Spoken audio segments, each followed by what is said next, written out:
Hello, and thank you for joining me for another episode of the Curiosity and Consciousness podcast with me, Karen Maloney. This week's guest is Fiona Brennan, and Fiona is a clinical hypnotherapist, mindfulness and NLP practitioner, mental health expert on Today FM, TEDx speaker, a blogger, and an ambassador for positivity in the media. Building on her success, in 2016, Fiona launched her online 5-star rated hypnotherapy program, which now helps people all over the world. Her first book is the best-selling The Positive Habit, and it is endorsed by Jack Canfield of Chicken Soup for the Soul fame. This was a great conversation with Fiona, and her positivity and ease comes across throughout the conversation. She talks about her work as a hypnotherapist and some of the most common issues that she sees in clients on a day-to-day basis. She also offers really practical tips and advice to help people to start to build the habit of positivity, which is the idea as well for her book, The Positive Habit, which she also speaks about, and that she describes as like a manual for the mind. Really, really practical, again, to help people to feel more positive emotions, because like that, it is a habit that we all need to build on a daily basis and just build into our practice. So a really great conversation where lots is shared, and we speak about acceptance and how positive energy is contagious and the power of the mind, and how it is a journey to well-being and to building positive habits. They don't happen overnight, but with daily disciplined action, it is all possible. Check out Fiona's website as well, thepositivehabit.com. Fiona Brennan, you are very welcome to the show, and thank you so much for joining me. Oh, it's my pleasure, Karen. Delighted to be here with you. Yeah, I'm excited to get stuck in and see where the conversation will go. So tell us a little bit first about your background and your work. Sure, yeah. Well, I am a clinical hypnotherapist, as you said there. And basically what I do every day is I work mainly one-to-one with clients in terms of helping them with stress, and anxiety would be what I specialize in. So, you know, I often also see people for, it could be depression, low moods. The thing that I see reoccurring most in my work is very low self-worth, where people question themselves, and really it's about the relationship they have with themselves that I'm kind of fascinated in. I'm fascinated in helping people to not just like themselves, but to truly have a very deep love and understanding of who they are. And I just, to be honest with you, Karen, I really do feel blessed to be doing the work I do. It's something that is so close to my heart. It's so important. It's such a privilege to be able to be in that position, to have that opportunity to help people, to be able to reconnect with themselves, really. Yeah, that's powerful. Love that. And what a blessing exactly to be in a position to be able to help people like that. And stress and anxiety, imagine, huge. We see it everywhere. And I think everyone suffers in some form. But again, it's how we frame it and how we look at it. Because I know for me, even in my life, you know, I viewed stress as a bad thing, whereas it's not necessarily, only if we keep ourselves there. As in, if it wouldn't exist in our body if we didn't need it. And it's, you know, turning it on its head and using it to go forward or to move or to do something. Well, I would look at that in terms of, like, say, we have necessary fear and unnecessary fear, and again, necessary stress or unnecessary stress. And it's kind of knowing the difference between the two. Yeah. And the problem is for so many people that they get, you know, really caught in a loop of the unnecessary. It's like, you know, that famous quote, was it Mark Twain? He said, you know, I've had many worries in my life and most of them have never happened. Something along those lines. So it's the idea that it's, you know, how sort of powerful the mind is in terms of imagination, and how it can go into the deepest, darkest places that, you know, are not really there yet on a subconscious level. It is as true and real, you know, in terms of the subconscious doesn't know the difference between imagination and reality. So the work I do is really about helping people to use that power. And what's amazing about people who do suffer from anxiety is that they have great imaginations. They're just incredible at imagining the most catastrophizing the worst sort of possible scenarios. And it's getting that skill and literally turning it right around to a whole different perspective. So it's not that, I often say to my clients, it's not that the world is changing outside of you. It's literally to do with your perspective and the filters that you're looking at it through, and how you can imagine the most really lovely, beautiful, things manifesting for you. So it's just incredible when you see how the mind operates. When you learn the skill, and it is a skill, and that's something I often, like in my book and in my online program as well, I'm very sort of adamant, determined to reinforce how this is something that is like, when you get to a good place, you need to look after it, in terms of mental health.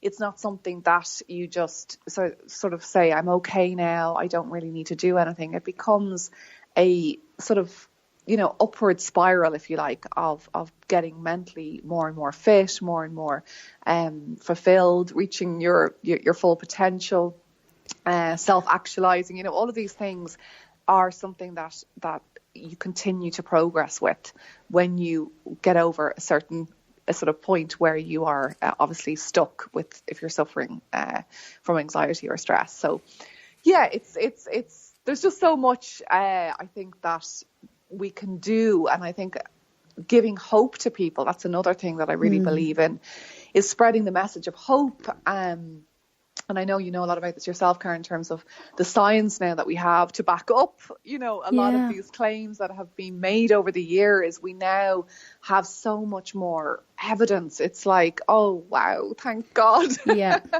We can actually have the research, the study there to reinforce and to back up what we already kind of know on a deeper instinctual level.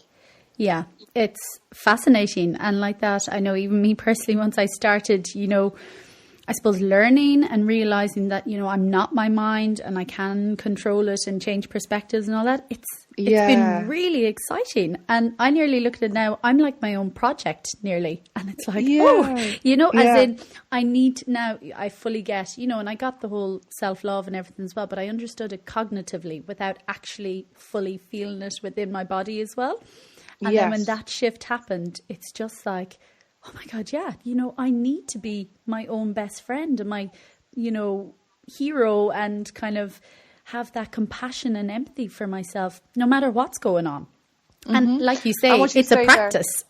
It's a practice. And, that is quite a tricky concept for a lot of people to get, is that I am not my mind. Yeah. And I remember myself, like it must be 20 years ago, reading The Power of Now. And literally it went right over my head. I mean, I laugh about it now, but I was like, what is he talking about? I was like, I don't understand. I am not my thoughts. What does he mean? And I suppose I was very young. I wasn't able to actually really just understand it, even on an intellectual level. I just seemed to struggle. And now it's like one of my favorite books. I'm constantly quoting from it. I just, I live and breathe that principle. But I think that it's like, what's very interesting as well is that even though at that point, and I'm just going to think of this out loud, at that point when I read the book, even though I wasn't able to sort of embody it at the time or even understand it, it's almost like the groundwork, so all these years later, when you come back to it, it's the foundation is there, even though you may not have, I may not have been realized it. And I think that can happen for a lot of people in terms of somebody can say something to them, and they don't really, they're not in a place yet to embrace it. But at a different point in their life, they might come back to them and say, oh yeah, remember, what my uncle told me when I was 10, or, it can actually, so the mind again, can hold on to certain really positive messages. Yeah, I remember when I first read that book as well, I was like, what? I don't get this. But again, I remember being kind of frustrated at myself. And again, that's obviously not the way to go, because as we grow in consciousness and keep learning and evolving, we need to start where we need to start at. And and like that, it is a journey, it is a process. And as you kind of grow and learn more bits, and next thing when I read it again, you know, a couple of years later, I was like, I get it now. Okay. Yes, absolutely. You know, and it's just, you know, to allow ourselves to not be kind of put off if we don't get something. Because again, we only deal with things at our level of perception at that time. Exactly. You know, and again, that's why even if someone says something, you're like, oh, that's crazy or whatever. You never know. I know it's happened to me many times, like you said as well. A couple of years later, back. It's they said that years ago. But I also believe in being very practical. Like a lot of my work is it's like I work on two levels. You know, I work on that sort of deeper psychological level, but then I'm very proactive about being practical. Yes. Because I think especially when someone is suffering from anxiety and stress, you've got to make it really simple for them. You know, you've got to give them something to hold on to, a strategy, tools, you know, rather than sort of, you know, just speaking sort of like we are now. That can be really hard to compute when you're in that space because you can't even grasp it. So I think that it's so essential to give people something to hold on to. And that's where the hypnotherapy is amazingly effective because, you know, literally I'm saying listen to something every day, every night, and you know, in the book I have a morning audio and a sleep time audio. But the idea is that you've now got something, you've got a practice. And hypnotherapy is very much about sort of really letting go. You know, there's nothing that the person needs to do apart from as much as I can just literally focus on my voice, and then everything will just start to, you know, a lot of people fall asleep, you know, but the suggestions are still going in.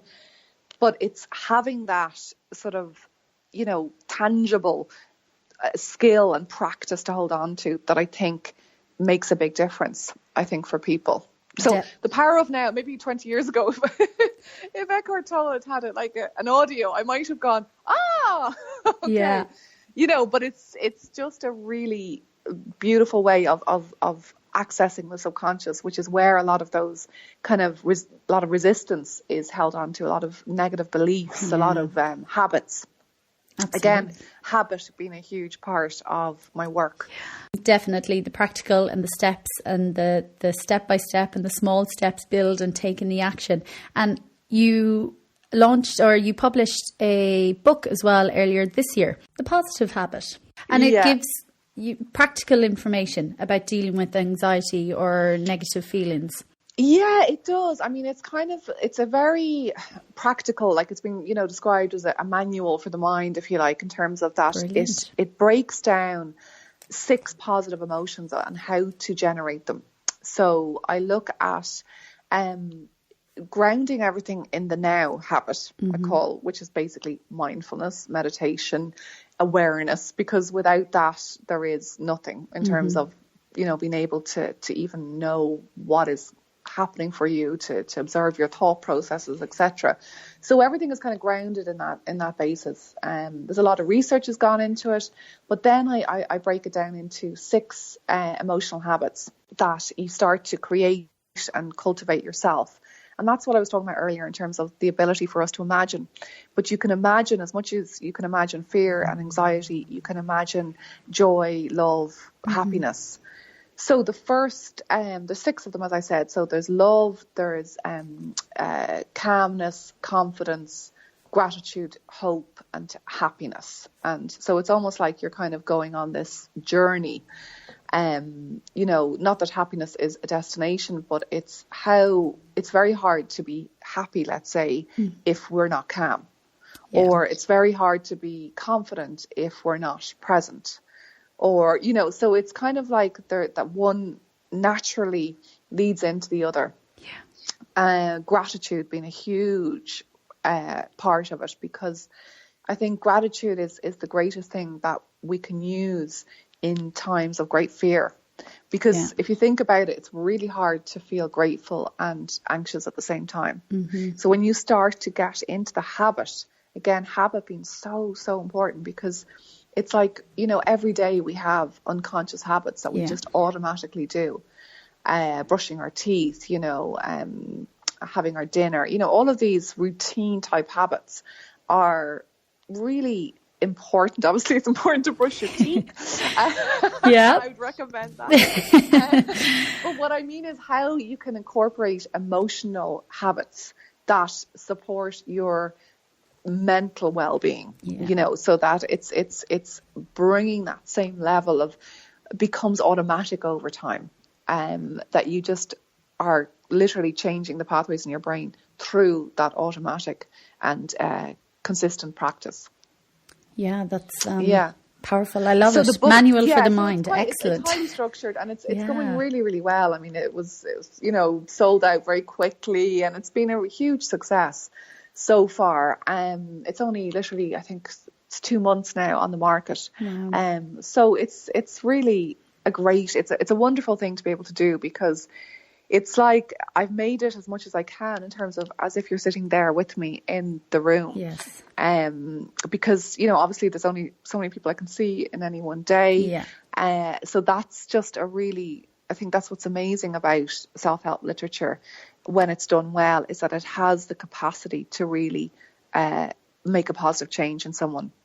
Yeah. When they engage with it, and that's made very clear, That's the other part. Took me a while to learn that as well. Sometimes it's the action, the actual doing as well. And like that, once you start, and just give yourself some time, you'd be amazed what can happen. Like literally, again, inside on a physiological level, we are actually changing, creating new neural pathways in our brain. So it is all possible as well. But again, it's like taking that step. And I love as well, like brushing your teeth.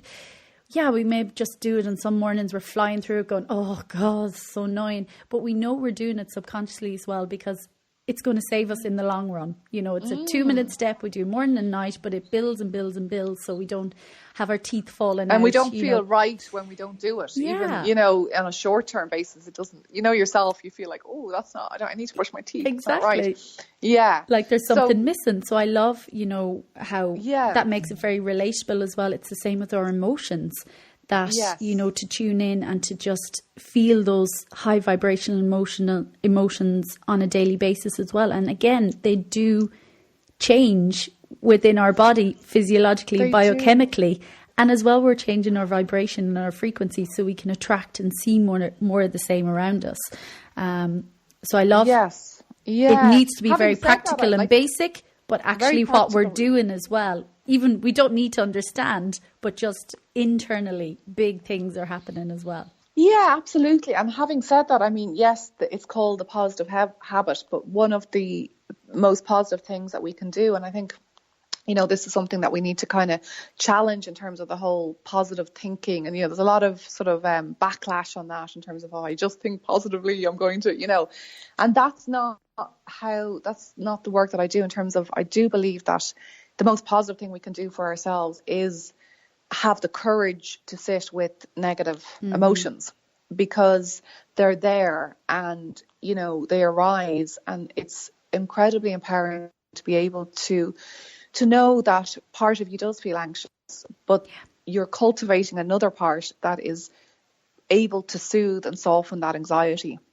So, I see it so often with my clients is that all they want, when they come to see me first is, please just get rid of this, because it's so, anxiety is like such a debilitating condition on every level, physically, mentally, emotionally. It's draining. So of course it makes complete sense. Please if you could just get rid of this, that would be amazing. And one of the huge principles that I work from always, whether it's the book, online program, or someone sitting directly in front of me, is acceptance. Yeah.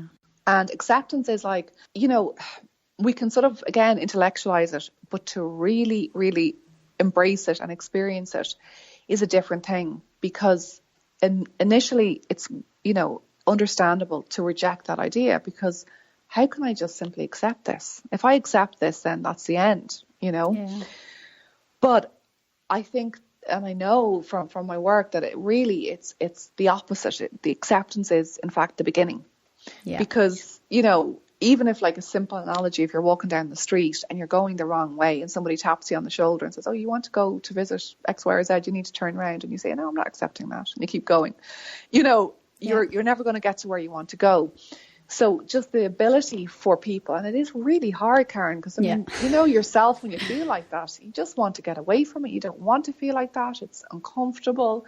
It's just so all-consuming that the immediate thing is to try to get away from it, which is why people fall into all of the behaviors in terms of whether it's emotional eating, alcohol, you know, there's all so many ways that we try to get away from ourselves. The internet being the latest one in terms of how addictive it is and how, you know, we're just lost from ourselves when we go into that kind of binge scrolling sort of behavior.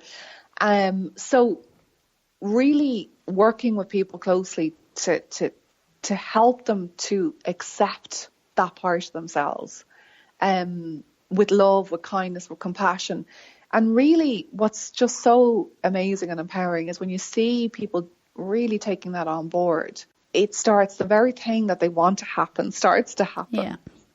It starts to melt. You know, the fear starts to melt through the acceptance. And acceptance essentially is love. Yeah. You know, if we can accept the people in our families, if we can accept, you know, our teenage daughter who's, you know, telling us they hate us, you know, which can, you know, there's all of these. Yeah. If we can accept our partner when they're really tired and narky, you know, there's all of these things that really illustrate a deeper sense of love. So it's accepting those parts of ourselves that we so desperately can dislike, and not even dislike, but hate. And it's so strong, but it is something I see so much of. And it can break your heart. You see these lovely people who are in total and utter conflict with themselves.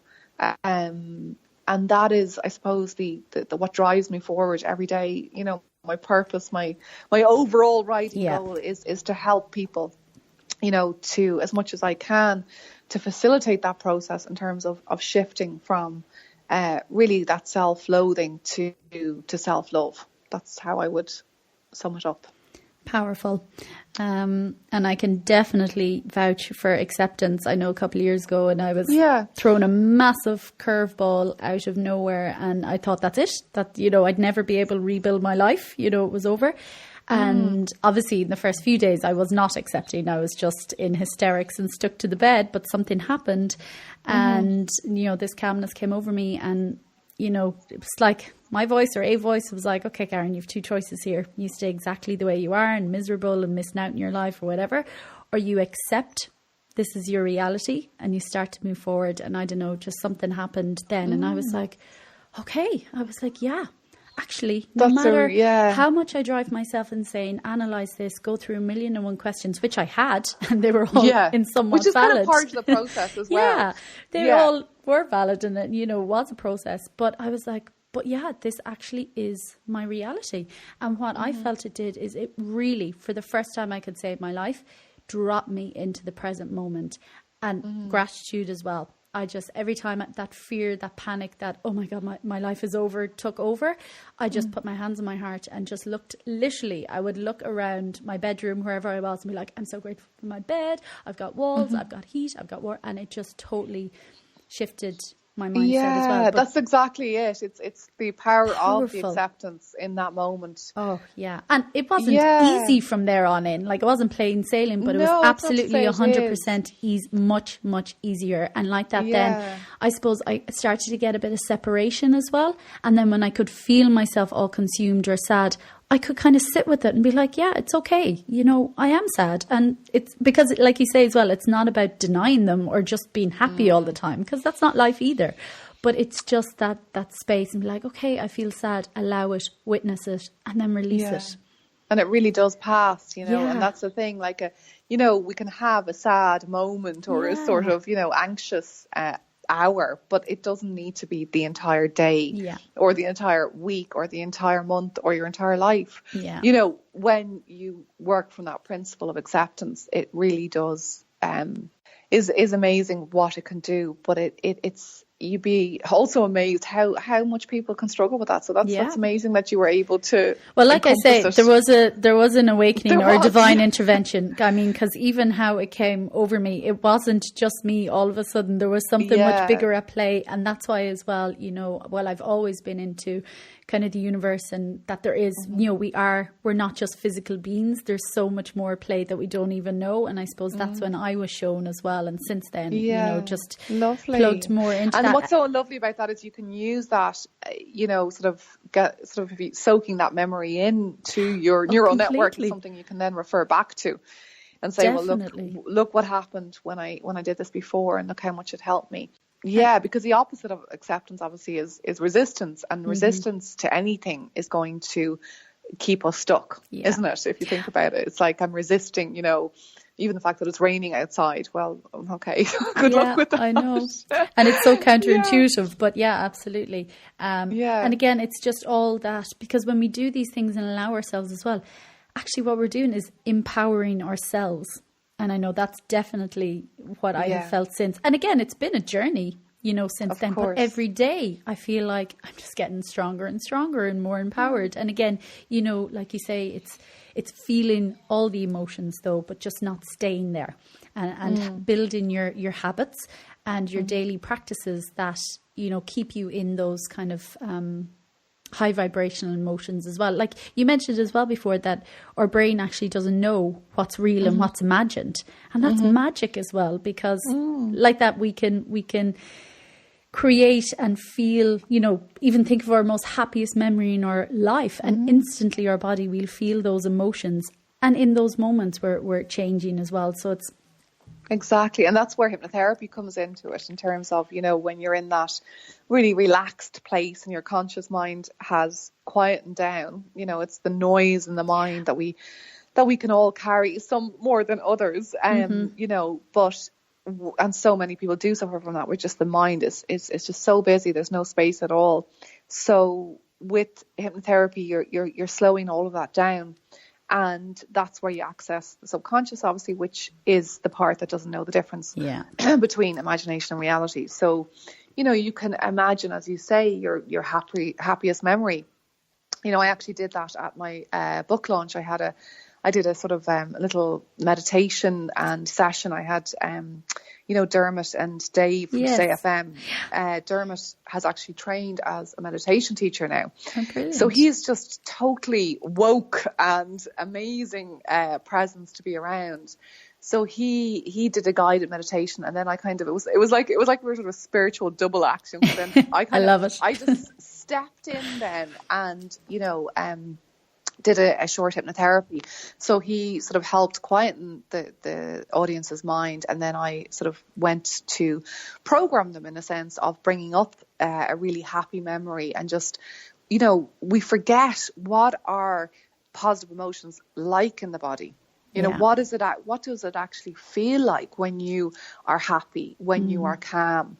Because we tend to notice, it's like the absence of pain. We're very hard to feel stress or anxiety because it is so strong. It can be muscular tension, your shoulders, the pain, your stomach. There's just so many people suffer from it.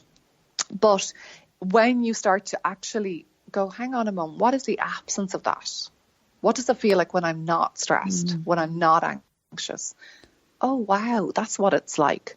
But we tend not to really notice it. It's like, again, back to the teeth, but it's like, you have a toothache, and then you go to the dentist and they take it out and it's gone. And you don't, what does the absence of that pain feel like? And when you actually tap into that, you notice that it's incredible. It's the most amazing energy. But we need to train ourselves to notice it and to literally soak into it. I did a training with Rick Hansen. I don't know if you're familiar with his work, Karen. Do you know? No, I haven't. I must look him up. I'd say you would absolutely love him now. He did. He's an American neuropsychologist, and he came to Ireland back in 2017. So it was like a really great opportunity to go and train with him. And it was basically in self-directed positive neuroplasticity training. So a lot, of what he talks about is, sort of literally resonating in those moments. You kind of soak yourself in. You have the positive experience, and then in order for it to resonate, you need to stay with it. You know, you need to actually kind of marinate in it, and that's where the shifts will start to happen for you. Powerful. Yeah, you should look him up. I'd say you'd really like him. Love the sound of that. Self-directed neuroplasticity training. Yeah. Yeah, sounds like I right up my alley. Yeah, great. yeah, And exactly. I love as well, you know, even you mentioned some questions. And again, it's about asking ourselves the right questions. And when we do ask kind of self, you know, introspective questions as well, it's amazing, you know, like that going, like, what would it be like to feel without this anxiety, whatever. And sometimes, you know, when we ask ourselves that, our brain will look for answers. And again, we can begin to create a space. Yes. Yeah, absolutely. So that's powerful. You're the mental health expert as well on Today FM, since you mentioned Dermot and Dave. And that's why they were so good to launch the book for me. Yeah, so I do that. I do a slot every month or so. And, you know, the thing about it is that, again, it's like the opportunity to reach more people, you know, because, again, something I say, or doesn't have to, anyone who has that opportunity and says something can resonate with someone, and that can make a huge difference. So I do believe that it's great the wider the audience you can reach, the better. Because it is, you know, positive energy is so contagious, you know, it's like it just kind of ripples through from I heard this thing, or I saw that, or, you know, and then that's how it can have such an impact. You know, you probably heard that we're sort of the sum of the people we spend our time with, the six people I think we spend our time with.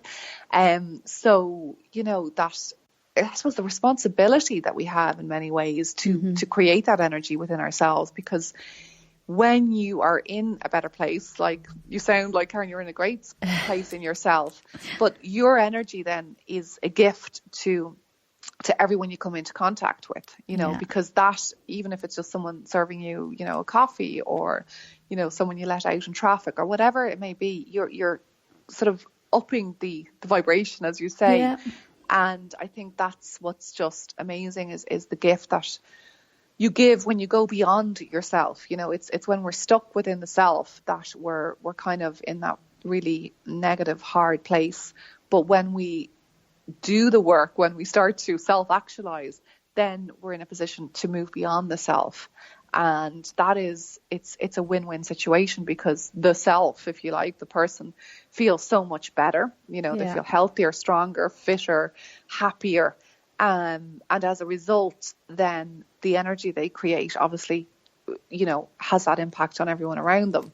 So it's a very selfless thing to love yourself. Yeah.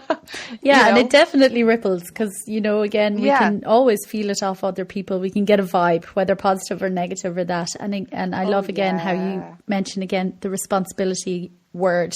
I've said it loads of times, and it is, again, a responsibility, taking responsibility for ourselves and our emotions. Like at that time, you know, when that curveball came, I wanted to blame everything and everyone and woe me. And again, that was fine. Like, it was huge. It was a massive shock. But once I started to be like, well, actually, my feelings and emotions shouldn't be determined by external circumstances. I'm like, at the end of the day, that's life. It's up and down, high and low. So I need to take responsibility and actually feel good, irrespective of what's going on. And again, it's a big step. It didn't happen overnight. It wasn't all plain sailing. But it's once you build and build and build and build, it's like the accumulated effect. It's daily disciplined action. And even like that, you know, being on the radio as well and having those conversations, it's fantastic, because like that, something may not resonate one time, but then another time something may click for someone. We never know when something's going to connect. And having those conversations and, you know, public forums, because I look at it as well, we all should be looking after our mental health. We all have a mind. So mental health is an issue for all of us, no matter where we're at. Absolutely. And, you know, we do. It's that, again, responsibility, and realising that actually we do have so much power within ourselves to look after ourselves and feel our best and do our best, and get ourselves out of situations. And like that, it's not easy, but it's definitely doable. It is. That's the message of hope. Yeah. Exactly. Yeah. Absolutely. Brilliant. So then I know online as well, you have a course that can help people transform anxiety and stress into calmness and confidence. So what kind of tools and techniques? Yeah, well, basically that came before the book, and it is very different in terms of content and in terms of, you know, the structure. Basically, yeah, that came in 2016, again out of a sort of demand, if you like, that I couldn't keep up with the amount of clients, and I wanted to find a way to help people. And, you know, people would be traveling from maybe Cork or Limerick or Mayo, or, you know, and that's quite a lot of, you know, I think that's why online is so great in terms of being able to reach people. But to be honest with you, Karen, when I set it up, it was a lot of work in terms of, you know, the content, the videos, the audio. It's a huge project. And basically, I just thought, my God, is it going to be effective? Am I going to be able to have that same impact that I have when I work closely with someone? I didn't know. I'd never done anything like this. And you know, that's the thing when we're stepping out into new arenas, we don't know. But I can honestly say that it's been amazingly successful in terms of that it has reached people all over the world. I've had people in America, Australia, France, you know, Italy. And there is something about it in terms of how hypnotherapy really lends itself, if you like, to the internet, because so much of it is the audio, you know, that is, it's what actually, you know, has that sort of deep shift down in the subconscious, because I can see it even with my work with clients. If I'm just having, you know, a good conversation, I can see that part of them is with me and part of them isn't. So the hypnotherapy is the part that kind of needs to, the subconscious through the hypnotherapy needs to kind of almost meet and, you know, get into harmony and peace with the conscious mind. So yeah, the online program is just been really, really successful, amazing. Like I actually had 2 ladies who I'd never met in my life came to the launch of the book because they were so transformed by the program and so positive that they came over, and it was just lovely to think, wow, I've actually never met these people, and yet I've been able to have such a positive impact on their lives. Again. So much so that one of them, she started her own website now on happiness. Like she's absolutely in the whole positive world.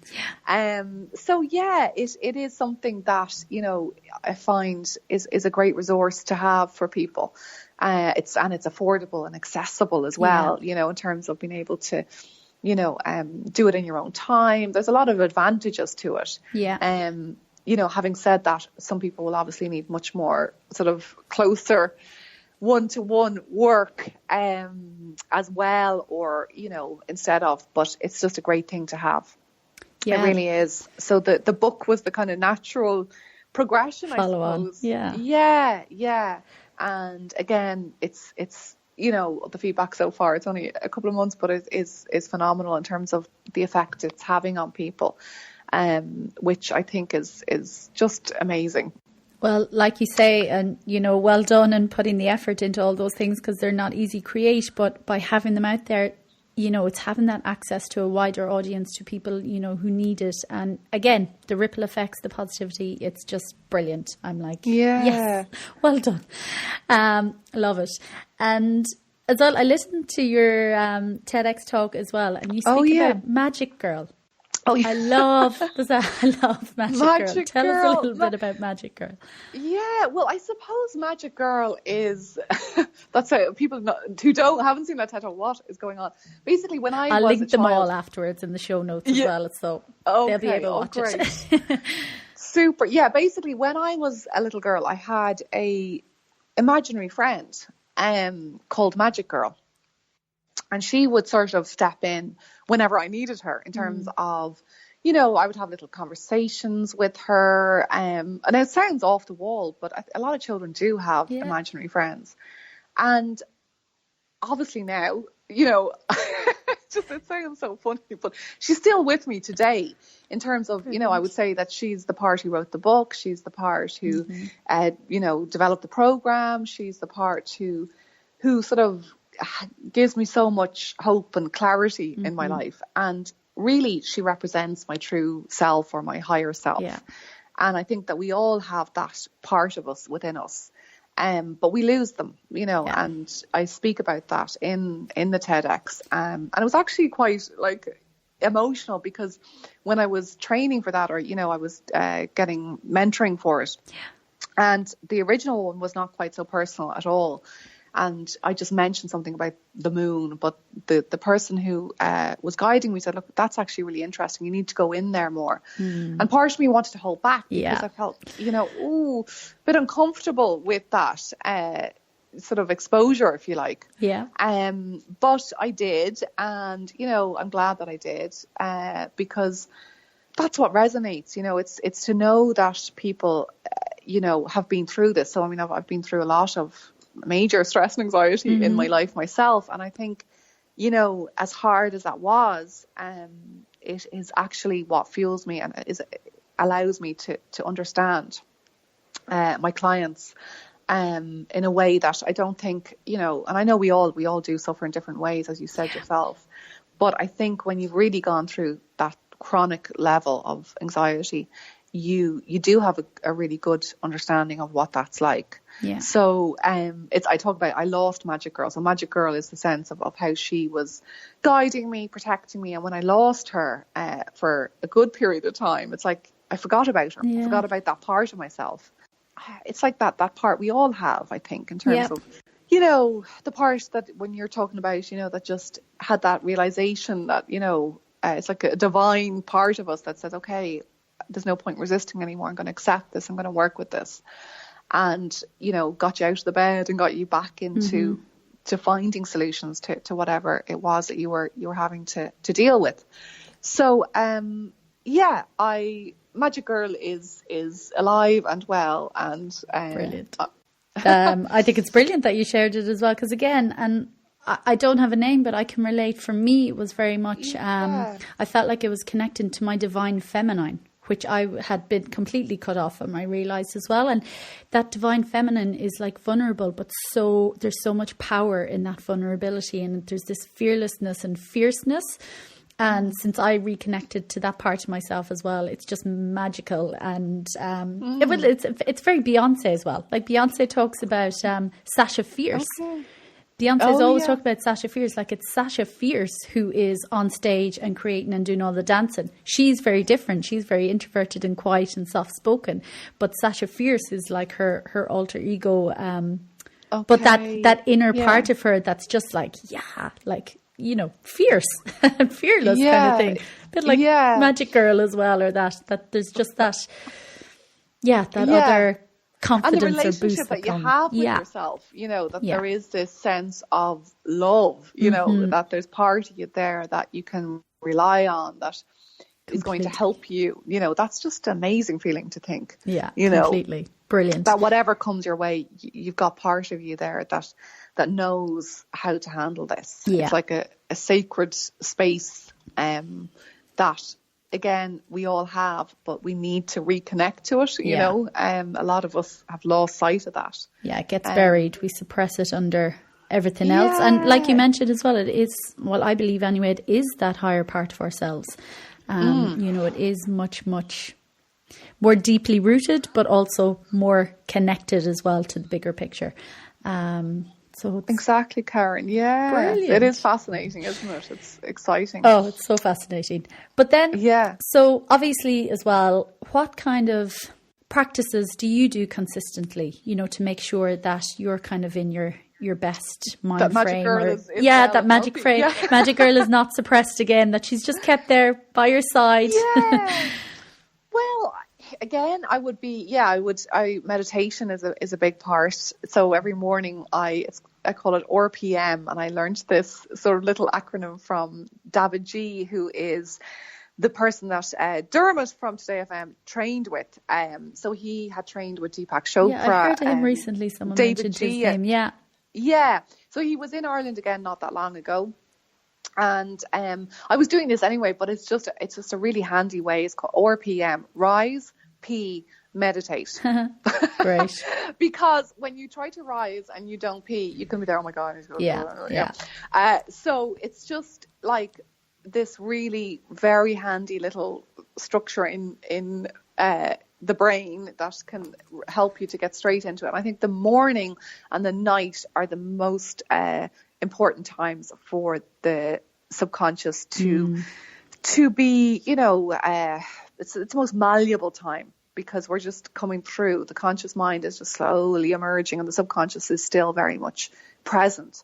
So utilizing that time, and that's what I have in the book as well, is a morning ritual and a sleep time ritual. Yeah.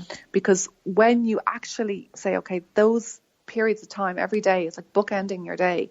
I'm going to program myself with positive suggestions, or I'm going to, just sit with whatever emotions are there, whether it's meditation, hypnotherapy. So I would practice. I really believe in practicing what I preach. I don't believe in saying something and then doing something completely different, because that's just not authentic to me at all. So again, I practice the principle of acceptance. If I'm not feeling great, if I'm a bit hormonal or something like that, I would, just let myself sit with it. And I've learned to know that it's going to pass. I do a lot of yoga, Karen, because I think yoga is just amazing. And I notice a difference when I don't do it. If I miss it for, a few days or something, I really feel the difference. So I would do yoga every morning, even 10, 15 minutes, but it just, really makes a difference. Again, doing it last thing at night, kind of, just very relaxing, sort of deep breathing. The breath is something I constantly talk about, because it's black and white, the difference it can make to your life, how you breathe. The deep belly breaths are just so empowering in terms of how they change everything, in terms of your ability to be calm, no matter what your mind is saying. If you're breathing deep, you're going to be okay. That's what's fundamental. And again, these are things that people may know cognitively, but they don't necessarily believe them until they experience them. Yeah. And it can seem so simple. Yeah, just breathe deep. I've heard that. Yeah, okay. But really, really encompassing it and actually noticing and acknowledging when you do breathe deep, what is the difference? Again, back into the questions, how did I feel? So I practice that. I journal. I love journaling. Again, I top my day and end my day with, a journal. And these, there's quite a lot of things I do. A friend asked me recently, what do you do? And I'm like, God, have you got time for all this? Self-care queen. I need to make time, because it's for me, it's just kind of fundamental. I can't do my work. I can't be there for people if I'm not in that state, For yourself and I don't in look the at first place. Yeah, exactly. And it's not pressure.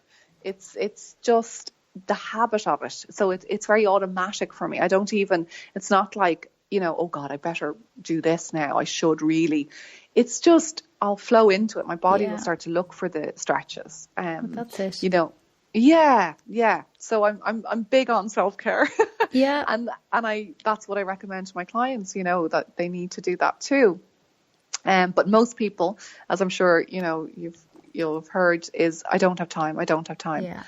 And, I would argue you don't have time not to do this. Exactly. Yeah. There's just, we could all make the excuses. And, I totally appreciate you've got young kids. My son is older now. I'm not in that space where I'm trying to cope with, a baby or a toddler. And, that's a huge challenge for so many people, because you don't get much space. But, there are ways around it. You can sort of, I remember doing yoga when my son was a baby, just having him there and just kind of like, kind of was bringing him into, put into the poses. And, you just need to find ways to take care of yourself. I think it's just so essential. Definitely. Because, you become a kinder, more patient mum. And that's the greatest gift you give to your children, is looking after yourself. Yeah, definitely. And like that, you know, because we all have excuses and stories we tell ourselves, and that's fine. You know, there are realities of what's going on, but still there are moments, and still it comes back to our responsibility to finding a moment to take a few deep breaths, whether it's in the shower, whether it's before you walk in the door to work, after you drop the kids off to school, whenever it is. But again, it's only through actually doing it and noticing what a difference it can make. Then it's like, oh, then you will automatically begin, as you practice, to look for more mini moments where you can just have a few deep breaths. Because like that, you can do them as many times as you want throughout the day. When you start looking, you will find time. Yes. Because it's all there. Time's just an illusion anyway. The only time that exists is right now, this second. Exactly. So, you're Eckhart Tolle yourself there now, Karen. I know. Well, that's where I live now. Honestly, I am so in the present moment. I'm like, yeah, nothing else exists. But I'm always future pacing, as in my mind, I'm feeling the emotions and working, you know, my meditations on feeling future events and whatnot as if they're already happened. Because again, it comes back to our brain not knowing the difference. And then I'm elevated. It ripples out, everyone around me, and I'm just walking around with a big smile on my face, giving thanks all day, every day. Wow, Karen, you sound fantastic. Yeah, absolutely. And again, it's been a practice, but I am no different to anybody else. It's what's in me is in every single person, and it's all there available for us. But you know what? Again, it's the responsibility. It takes a bit of work, but it's been the best work I've ever done in my life. Oh, absolutely. Yeah. And that's it. And then the thing is, you having experienced that, you're going to want to nurture it and to protect it and to look after it. So precious. Yeah. So precious. And like you say, those morning, my morning practices as well, they're just so natural because it becomes your body looks for them. Your body looks to feel this way as opposed no matter then it craves when you're in a negative space, your body will crave those emotions. Exactly. It's the same when you make the shift. Your body will naturally crave to feel that space from yoga or just to take a deep breath and feel everything relax. Yeah, it all just keeps evolving. It does, Karen, exactly. That's it. Yeah, it's getting to that space and then looking after it. So maintenance is a big huge part. Yeah. It's the daily discipline. It's the daily actions. You know, it's not like, woohoo. I remember one stage years ago, I was like, woohoo, I got this, it's locked in, yay, sorted. And then I was like, no. But again, it could take, some days it's 5 minutes. Some days it could be an hour. You know, I'm meditating or journaling or reading or anything. And other days it's 5 minutes. But again, now it's nearly throughout my day. I am constantly giving gratitude and, you know, just sending the love. Even if someone is negative towards me silently, I'm just like, I send you love. I don't take it personally, you know, and I just keep on going. Yeah. You know, I think not taking things personally is again monumental in terms of actually really being able to do that is huge. And it can be hard. It can be very hard because especially when, you know, it's a family member, you know, if your mother does something to upset you, it's really hard, for example, not to take that personally because it's your mom, you know, for example.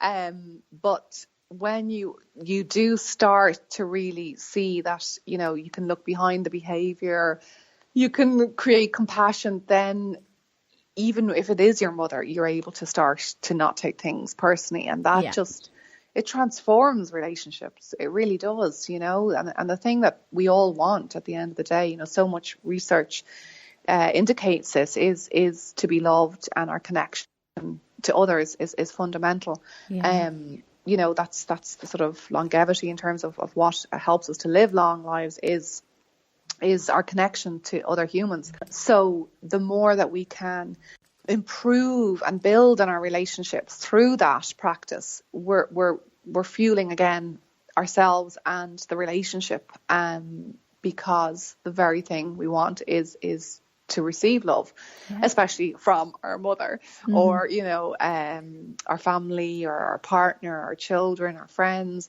You know, that's just to be able to know that you are loved. You know, that's something that a lot of people can struggle with because of so many different, you know, issues and conditions and stuff.